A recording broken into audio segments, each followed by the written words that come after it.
Welcome back. हम उस मदरसे के सामने खड़े हैं जिसके तुलबा पे ये इल्ज़ाम लगता रहा है कि उन्होंने हाल ही में एमसी बॉयज़ स्कूल और एमसी गर्ल्स स्कूल के ऊपर हमला किया था। इस मदरसे का नाम जामिया रिज़विया ज़ियाउल उलूम है। ये 1964 में बना था और यहाँ पे 1000 से ज़ायद स्टूडेंट्स दीनी तालीम और साथ साथ कंप्यूटर सीखते हैं।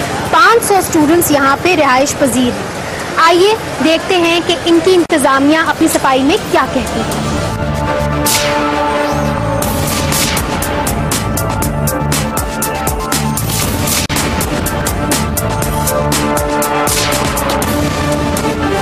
जामिया रिज़विया ज़ियाउल उलूम के उस्ताद सरदार अहमद हसन सईदी हमारे साथ मौजूद हैं।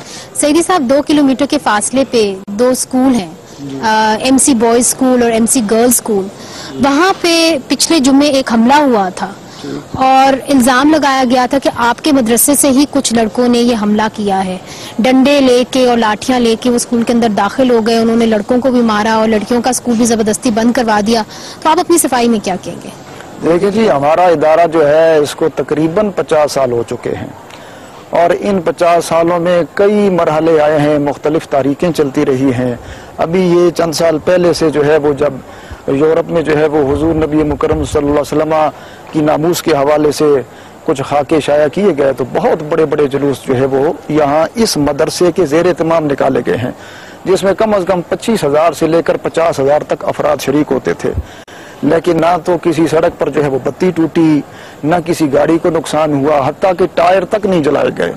मगर हो सकता है कि कुछ लड़के आपको ना मालूम हो और उन्होंने जाके हमला कर दिया, क्योंकि हमें तो बड़े जिसे कहते हैं रिलायबल सोर्सेज ने, हमारे जो बड़े खास किस्म के जराए हैं, उन्होंने ये कंफर्म किया है कि जो लड़के आए थे वो आपके स्कूलों से ही आए थे, आपके मदरसे से ही आए थे।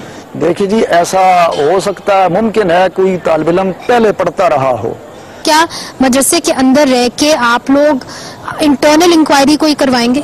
बिल्कुल हम करवाएंगे। अगर जो है वो पता चला किसी तालिब इल्म के बारे में, नहीं पता तो चल गया ना जी, आपके मदरसे के इल्जाम आ रहा है। देखिए, अगर कोई जो है वो आता है, कोई शख्स बाहर से आता है, वो कहता है जी ये तालिब इल्म जो है ना, ये हमने वहाँ देखे थे हमला करते हुए, तो उनको ये कहते हैं खौफ ना आए, डरे ना। नहीं, ये तो नहीं हो सकता, ऐसी तो बात कोई नहीं है। यहाँ ना तो दहशतगर्द बनते हैं, यहाँ तो बिल्कुल तालिब इल्म दीनी तालीम हासिल करते हैं। वैसे एक बात की आप वजाहत कर दें, क्या खवातीन को स्कूल जाना चाहिए? बिल्कुल जाना चाहिए। ये बताइए कि जब आप स्ट्राइक की कॉल देते हैं तो आप क्या चाहते हैं कि स्कूल भी बंद हो जाए? नहीं, बिल्कुल हम नहीं चाहते। हम जो है वो चाहते हैं कि हमारा जो मौक़िफ़ है उसको सुना जाए। हम सड़कों पर मार्च करते हैं, स्कूल के बच्चे भी सुने। नहीं, स्कूल के बच्चे जो है उसकी बात ही नहीं है। देखिए, हड़ताल, स्कूलों को चलना चाहिए। हड़ताल का मतलब स्कूलों को चलना चाहिए। बिल्कुल, हड़ताल का मतलब ये होता है कि जो कारोबार होता है, दुकानें होती हैं, वो बंद हों, ताकि हुक्मरानों को पता चले कि हमारे मुल्क के अंदर जो है फलां स्कूल भी बंद हो। नहीं, बिल्कुल स्कूल बंद नहीं होने चाहिए। अच्छा, ये बताइए कि अगर कोई दुकानदार अपनी दुकान ना बंद करना चाहता हो तो फिर उसको जो है वो समझाया जाए, उसको कहा जाए भी देखो हम किस काज के लिए निकले हुए हैं। जी, बहुत बहुत शुक्रिया सईदी साहब, आपने काफी चीजों की वजाहत भी कर दी और आपने ये कहा कि लड़कियों को स्कूल जाना चाहिए और आप नहीं चाहते कि जब भी आप हड़ताल की कॉल दें तो लड़कियों और लड़कों के स्कूल जो है उनको बंद कर दिया जाए। मगर साथ साथ हम इसका भी जायजा लेंगे कि जब आप हड़ताल की कॉल देते हैं तो इसका दुकानदारों पे क्या असर होता है, ये हम जायजा लेंगे अपने नेक्स्ट सेगमेंट में।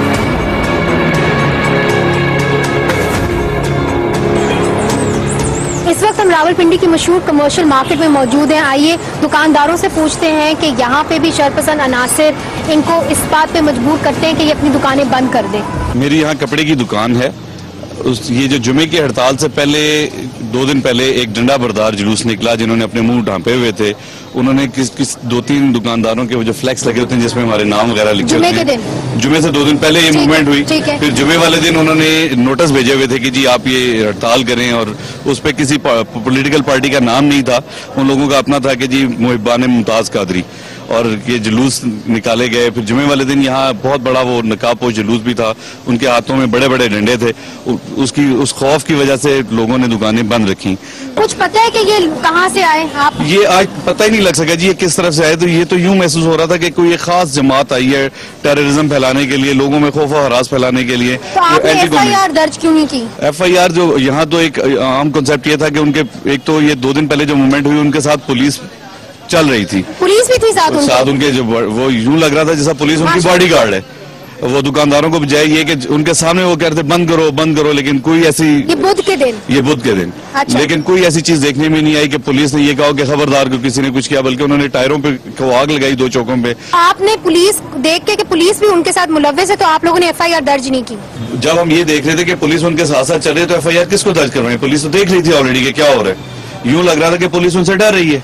आप में से और कोई कुछ कहना चाहेगा? बस यही कहना चाहते हैं कि हमारी ये जो दहशतगर्दी है, ये जो इंतहा पसंदी है, ये बहुत ज्यादा हो रही है। पूरी मार्केट बंद है। उन्होंने मास्क पहने हुए थे, उधर आए इधर पीछे गोल मार्केट में, उन्होंने इधर आकर वो उसका एक दूल्हा तैयार हो रहा था, वो नाई की दुकान खोली हुई थी, तो दूल्हा तैयार हो रहा था, उधर उन्होंने आगे मास्क पहने हुए थे, उन्होंने कहा जी बंद करो।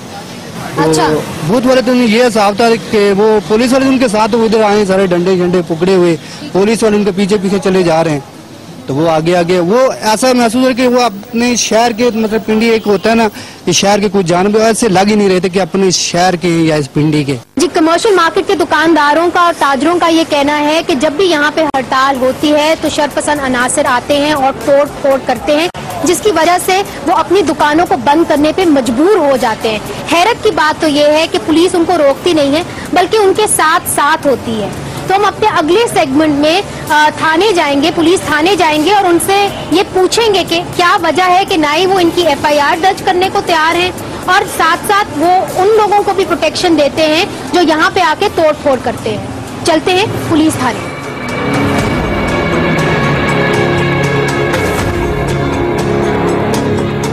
इस वक्त हमारे साथ sub inspector Zulfikar Hussain Rawalpindi satellite town के मौजूद हैं।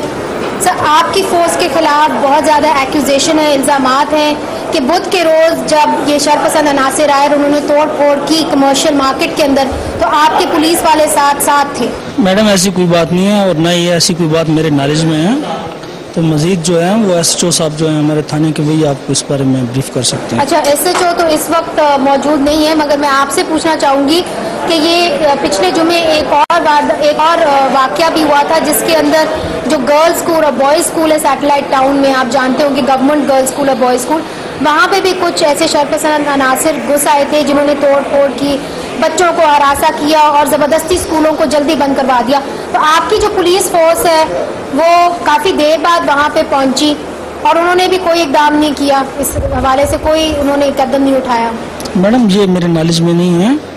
आपको मालूम ही नहीं? मेरे नॉलेज में नहीं है। मेरी उस दिन ड्यूटी वहाँ पे थी ज़ियाल उलूम पे। अच्छा। तो वहाँ से जो रैली निकली है उसके साथ हम थे, वहाँ पे ऐसा कोई वाक्य पेश नहीं आया। कहा जाता है कि उनके लड़कों ने तोड़ फोड़ की। नहीं, उस जिस रैली के साथ मैं था, SHO साहब भी वहाँ पे थे, वहाँ पे कोई तोड़ फोड़ नहीं हुई। वहाँ पे कोई तोड़ फोड़? तो कौन थे ये लड़के जो आए थे इन स्कूलों के अंदर? ये आप कह रही है, मेरे नॉलेज में तो नहीं है। बारों में जी, मैं तो नहीं कह रही ना, पूरा स्कूल कह रहा है, उसकी इंतजामिया कह रही है। आज नेशनल असेंबली में फहमीदा मिर्जा साहिबा ने इसका नोटिस ले लिया है। मैं क्या कह रही हूँ, ये तो एक मतलब एक फैक्ट है ना जिसके ऊपर मेरे नॉलेज में ये चीज नहीं है। चले हम SHO साहब का भी वेट कर लेते हैं।